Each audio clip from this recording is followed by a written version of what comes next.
सरगोदा के एक छोटे से गांव का मोहम्मद इरफान, जिसने आला तालीम के बड़े ख्वाब देखे, इस्लामाबाद आया, एक वेटर की जॉब की, 9 से 10 घंटे काम करने के बाद पढ़ाई की और अब पंजाब कॉलेज में BCom का स्टूडेंट है।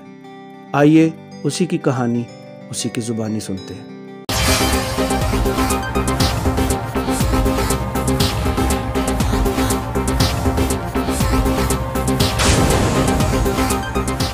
बिस्मिल्लाहिर्रहमानिर्रहीम, अस्सलाम वालेकुम। मैं हूं आपका मेज़बान करामत मुग़ल और मेरे साथ हैं आज इरफ़ान इसलिए हैं कि इरफ़ान आप लोगों के लिए एक मिसाल हैं। इरफ़ान 10 घंटे दिन में काम करते हैं, शाम में पढ़ाई करते हैं। इनने स्कॉलरशिप ली है और अब सिर्फ 10 रुपये फ़ीस पे करके पंजाब कॉलेज में BCom कर रहे हैं। अस्सलाम वालेकुम। वालेकुम सलाम।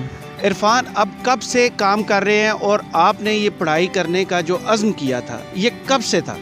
सर, जब मैंने मैट्रिक की तो मैंने आगे एडमिशन लेना था। उधर हमारे यहाँ कोट मोहम्मद स्पिरिट कॉलेज था, तो उसके जब मैं पास से गुजरता था तो मेरा भी दिल करता था यार इस स्पिरिट कॉलेज में मेरे एक्चुअली इसमें एक मेरे क्लास फैले थे, वो उसमें पढ़ रहे थे, तो मेरा भी दिल करता था स्पिरिट कॉलेज जो है ना इसमें मैं एडमिशन लूँगा। तो मैंने एक दिन कॉलेज गया सिर्फ इन्फॉर्मेशन लेने के लिए, तो उन्होंने मुझे कहा कि आपके अगर इतने मार्क्स आ जाते हैं तो हम आपसे 30-35 हज़ार रुपये फ़ीस ले लेंगे और आपको एडमिशन दे देंगे। मेरे पास उस वक्त कुछ था ही नहीं, तो मैंने पहले 1-2 जगह काम किया, वहाँ से 15-16 हज़ार रुपये इकट्ठे किए। तो फिर मैंने वो लग गया मेरे से। फिर मेरे टीचर हैं वो सर इमरान साहब, उन्होंने इधर इस्लामाबाद में एक कंपनी में बात की, तो इधर मैंने जॉब करना स्टार्ट कर दी। तो इधर फिर जब मैंने 50-60 हज़ार रुपये इकट्ठा कर लिया तो मैंने कहा ये तो थोड़े हो जाएंगे, जब 30-35 हज़ार मैं फ़ीस दे दूंगा, बाकी 30-35 जो बचेगा उसमें तो मेरा डेली आने जाने का एक्सपेंसिव, अगर 100 रुपये का मैं डेली का फ्यूल लगाता हूँ तो वो भी मंथली 3,000 बन जाएगा और इस तरह 36 हज़ार तो वो सिर्फ फ्यूल हो जाएगा। तो मैंने फिर इधर मेरे दोस्त थे अतर भाई, तो उन्होंने कहा कि इरफान आप इस तरह करो कि इधर साथ में आपको पंजाब कॉलेज में एडमिशन ले देता हूँ और साथ ही आपने आप जॉब भी करना। मेरे लिए फ़ैसला करना मुश्किल था कि मैं किस तरह जॉब करूँगा और साथ फिर किस तरह स्टडी करूँगा, लेकिन मैंने हिम्मत की, तो मैंने साथ जॉब भी करता रहा और साथ एडमिशन भी ले लिया। तो इस तरह मेरा पंजाब कॉलेज का सफ़र स्टार्ट हुआ। सरगोदा के इलाके कोट मोहम्मद से आप इस्लामाबाद आए, फिर यहाँ पे वेटरिंग आपने की। वेटरिंग करते वक्त आपके ज़हन में था कि मैं इतने पैसे कमा लूँगा कि मैं अपने अगर कल को मुझे अपने पढ़ाई पर ख़र्च करना पड़ते हैं तो मैं कर पाऊँगा, ये सिर्फ ज़हन में ये था कि मैं ज़्यादा पढ़ूँगा और स्कॉलरशिप लेके पढ़ूँगा? मेरा शौक़ था स्टडी। जब मैंने शौक़ था तो उसको मैंने अपना मकसद बना लिया कि मैंने पढ़ना है, ज़रूर पढ़ना है, आगे मतलब दिल लगा के पढ़ना है। और मेरी कोशिश ये थी कि मैंने बहुत टॉप करना है। बहुत टॉप इस वजह से नहीं कर सका कि कोरोना आ गया था और कोरोना में ऑनलाइन क्लासेस थी, इस वजह से मेरे पास कोई ऐसी डिवाइस नहीं थी जिससे मैं ऑनलाइन क्लासेस अटेंड कर सकूँ। फिर भी अल्हम्दुलिल्लाह मेरे 80% मार्क्स आ गए, जिस वजह से मेरी स्कॉलरशिप मुझे पंजाब कॉलेज ने दी और मेरी जो अभी फ़ी पे कर रहा हूँ वो 10 रुपये है। 10 रुपये की वजह से मतलब मैं अपने BCom की पे कर रहा हूँ। तो आपने कितने मार्क्स लिए थे जिसकी वजह से पंजाब कॉलेज ने आपको स्कॉलरशिप दिया और सिर्फ 10 रुपये फ़ीस आपको देना पड़ती है?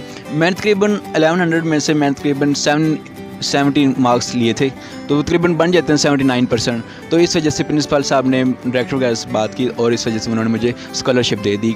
10 घंटे काम करना और उसके बाद पढ़ाई करना, ये कैसे मैनेज आप कैसे करते हैं कि ये स्टाफ जहाँ का अच्छा हो, वहाँ जहाँ लोग अच्छे हैं वहाँ सब बंदा मैनेज कर लेता है। हमारे सुपरवाइज़र्स जो हैं, हमारे जो एरिया मैनेजर हैं वो बहुत अच्छे हैं और मेरा स्टाफ अच्छा है। उन्होंने कभी इस तरह नहीं कहा था कि मतलब ड्यूटी की वजह से मुझे कोई मुश्किल नहीं आने दी। जब मैं अवेलेबल हूँ तब उन्होंने कहा ठीक है आप उस वक्त आ सकते हैं। तो इस तरह मैंने टाइम को मैनेज किया और अपनी स्टडी जारी करता रहा।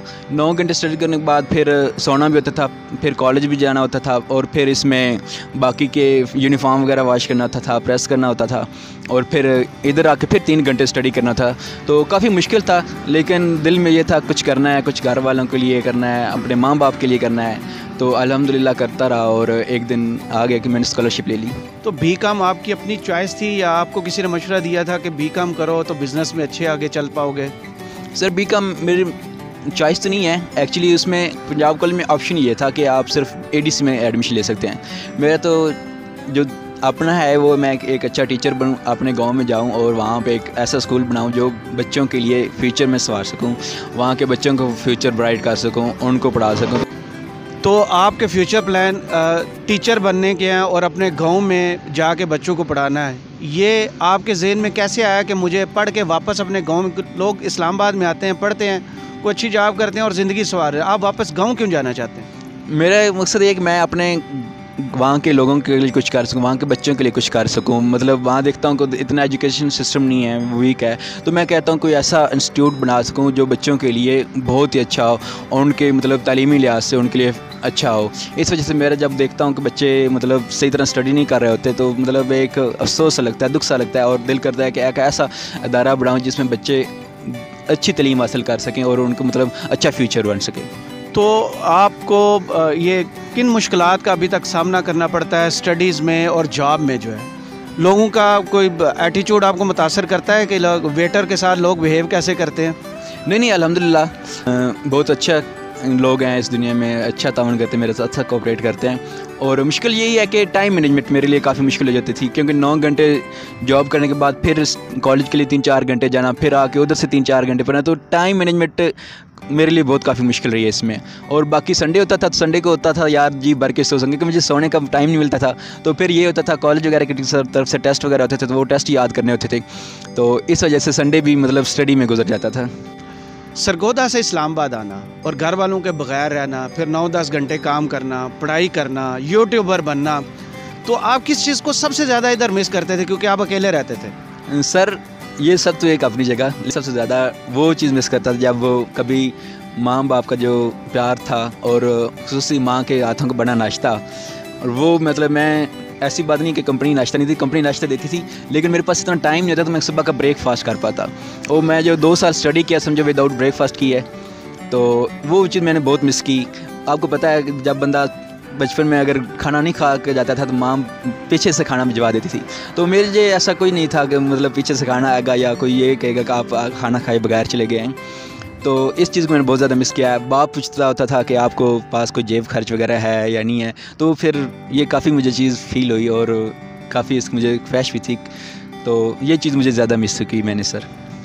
पढ़ाई और जॉब, इसके अलावा आप क्या करते हैं? इसके अलावा सर मेरा यूट्यूब चैनल है और मुझे शौक़ था कि मैं कुछ इस तरह अर्निंग करूं जो मतलब स्मार्ट वर्क हो। तो मेरे जो यूट्यूब टीचर हैं सर सफ्तर साहब, उन्होंने मुझे बना के दिया, तो उन्होंने कहते थे इरफान आपका मोनेटाइज, वो भी खुद यूट्यूबर थे, तो उनका आपका मतलब 7-8 महीने लग जाएंगे मोनेटाइज होने में।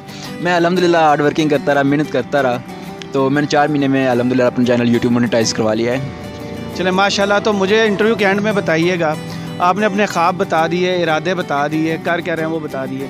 जो लोग जो स्कूल जिनके बच्चों के पास वसाइल होते हैं, पढ़ाई पर तवज्जो नहीं देते, पढ़ाई पर फोकस करने के लिए और इसकी अहमियत को उजागर करने के लिए आप उनको क्या मशवरा देंगे? सर पहली बात यह है कि हमारे माशरे में एक चीज़ होती है कि टीचर का अदब नहीं कर पाते, माँ बाप का अदब नहीं कर पाते। जो स्टूडेंट हैं मेरे भाई, वो सबसे पहले अपने टीचर और माँ बाप का अदब करना सीखें, क्योंकि टीचर खुश है तो इंशाल्लाह आप ज़रूर तरक्की करेंगे।